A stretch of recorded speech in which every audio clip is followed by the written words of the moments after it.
하나님 말씀은 잠언 12장 1절에서 14절 말씀입니다. 잠언 12장 1절에서 14절 말씀을 교독하겠습니다. 훈계를 좋아하는 자는 지식을 좋아하거니와 징계를 싫어하는 자는 짐승과 같으니라.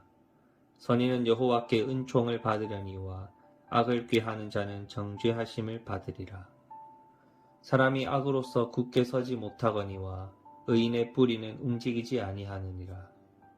어진 여인은 그 지아비의 면류관이나 욕을 끼치는 여인은 그 지아비의 뼈가 썩음 같게 하느니라. 의인의 생각은 정직하여도 악인의 도모는 속임이니라. 악인의 말은 사람을 엿보아 피를 흘리자 하는 것이거니와 정직한 자의 입은 사람을 구원하느니라.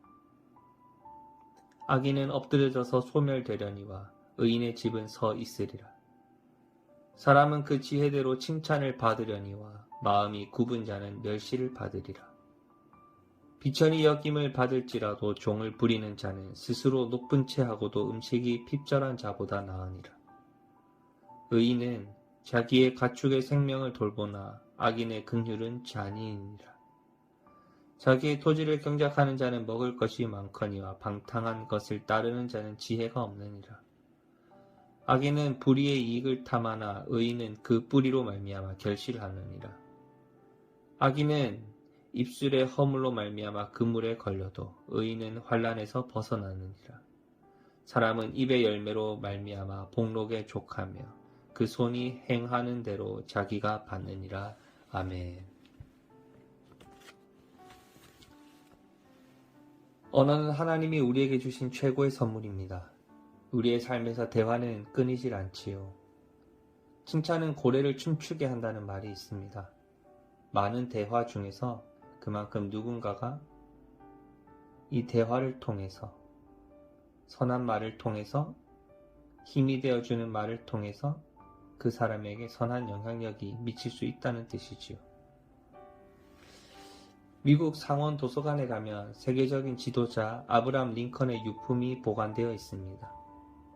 그가 암살당할 때 소지했던 물품들로 그의 이름이 새겨진 손수건, 어릴 때부터 가지고 다니던 펜나이프, 핵에서 기운 안경집, $5가 들어있던 지갑, 아주 오래된 신문 스크랩이었습니다.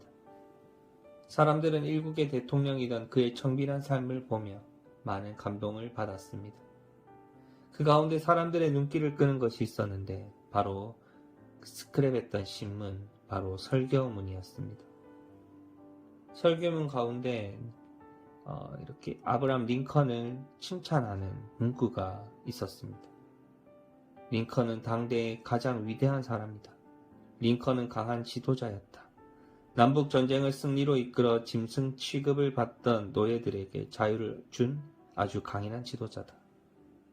그토록 강한 링컨에게도 힘이 되어줄 칭찬, 말이 필요했던 것입니다. 그에게 힘이 되어주고 그에게 선한 영향력을 미칠 수 있었던 칭찬, 선한 말이 필요했던 것이죠. 그래서 그 기사를 스크립해서 힘들 때마다 보고 또 보았던 것입니다. 그런데 이와 반대로 말이 독이 되어서 악의 영향을 미칠 수도 있습니다. 선한 복음이 전해지지 않고 생각 없이 마구 내뱉는 말들은 분명 누군가에게 아픔이 될 수 있습니다. 날카로운 송곳처럼 누군가의 마음을 찌를 수 있습니다. 혹시 내가 이 땅을 살아가면서 이렇게 날카로운 흉기를 지니고 살아가고 있다면 이게 얼마나 끔찍한 일이겠습니까? 우리는 오늘 하루도 누군가를 만나면 소통하고 대화하면서 관계를 맺고 살아갈 것입니다. 그리고 그 대화는 우리의 입술을 통해서 전해지는 그 소리는 분명 주위에 많은 영향력을 미치게 되겠죠. 그리스도인, 지혜로운 의인이 되어 우매한 악인과는 다르게 선한 생각과 언행으로 하나님의 은총을 충만하게 누리기를 소망합니다. 하나님께 간절히 지혜를 구하셔야 합니다. 그 지혜로 말미암아 분별력을 가지고 우리의 생각과 우리의 입술이 오늘 하루 흉기가 아니라 복음을 전하고 은혜를 전하는 귀한 도구가 되길 소망합니다. 본문은 지혜로운 의인과 미련한 악인을 대조하고 있습니다. 미련하다, 악하다, 하나님의 말씀을 가까이 하지 않는 자입니다. 훈계와 징계를 싫어하는 자입니다. 짐승같이 어리석은 자이죠. 이들의 공통점은 하나님의 은총으로부터 멀어지고 이 땅에서는 정죄함을 받고 살아간다는 것입니다.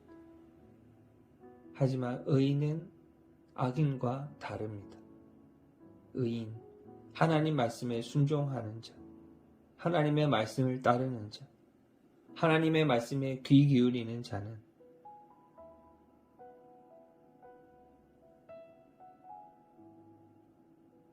하나님의 은총이 늘 함께합니다. 가끔 이 세상 정의롭지 못한 이 땅을 살아가다 보면 나 혼자 의롭게 산다고 이 세상이 바뀔까? 굳이 하나님 말씀대로 순종하며 살아가야 할 이유가 있을까? 이 편법과 이기심으로 가득한 이 땅에서 그런 악하게 살아가는 사람들이 성공하는 듯 보이기 때문에 정말 나 혼자 이렇게 하나님의 말씀대로 살아가는 것이 맞을까? 나 혼자 의롭게 살아가는 것이 맞을까? 의문이 생길 때가 있습니다. 믿음이 흔들릴 때가 있지요. 하지만 성경은 변함없이 말씀하고 있습니다. 의로운 사람, 하나님 말씀대로 순종하는 사람의 길은 생명이다. 그럼 오늘 말씀에서 하나님께서 이 의로운 자에게, 하나님 말씀에 순종하는 자에게, 우리에게 어떤 유익을 가져다 주시겠다 말씀하십니까? 첫째로 하나님의 말씀에 귀 기울이고 말씀을 마음속에 새기며 말씀대로 순종하는 사람에게는 하나님께서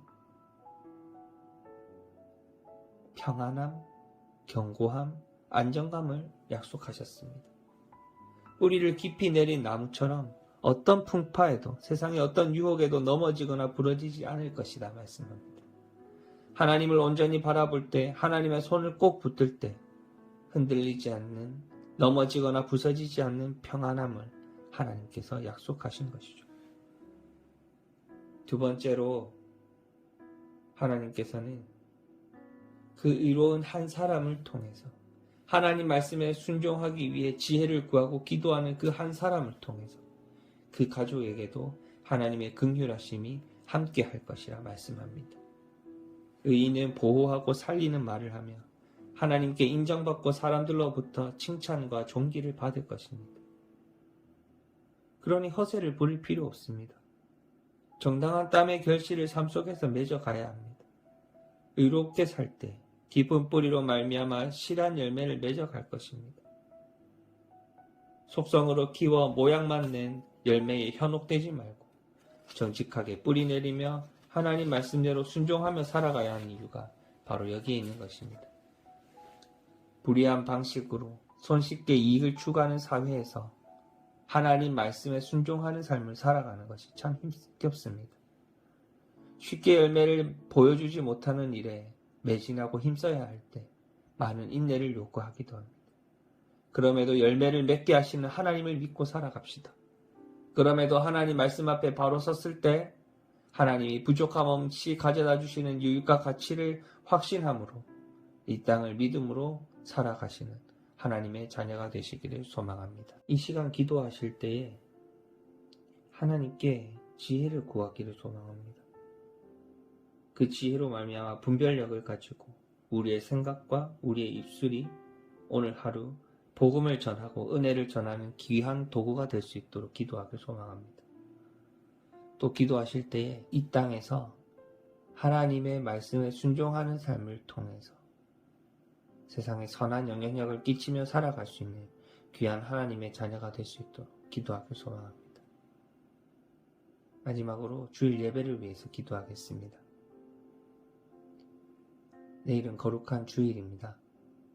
하나님의 말씀의 은혜가 갈매교회에 충만히 임할 수 있도록 많은 성도님들이 이 예배 자리로 나오실 때 어떠한 안전사고도 없이 평안히 오실 수 있도록 날씨가 너무 맑아서 교회로 예배하는 발걸음이 가벼울 수 있도록 그리고 그 말씀의 은혜를 통해 성도님들 간에 귀한 교제가 충만히 임할 수 있도록 이 시간 이 기도 제목을 가지고 함께 기도하신 뒤에 자유롭게 돌아가시겠습니다. 기도하시겠습니다.